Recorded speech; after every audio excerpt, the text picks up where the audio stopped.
नमस्कार, मैं Jitendra Kumar Yadav speciality seeds private limited Ludhiana पंजाबनी कंपनी છે कॉलीफ्लावर डिजायर लगा है।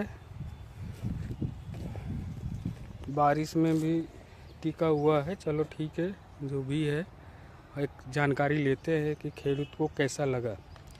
भाई नमस्कार। નમસ્કાર, તમારા શું નામ છે? મારું નામ પ્રવીણજી ઠાકોર.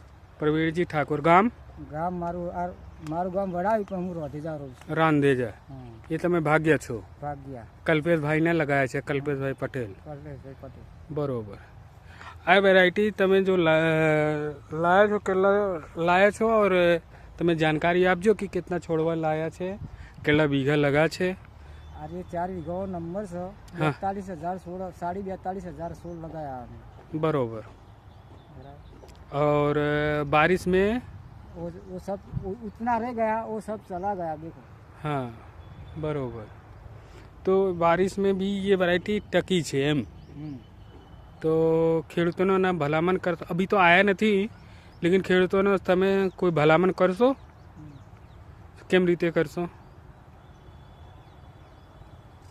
શું ભલામણ જોવાનું, ખેતીમાં કેવું થાય છે, આટલું રહી ગયું વળી. હા હા, તમે જોઈ શકો છો એટલા રહી ગયા છે।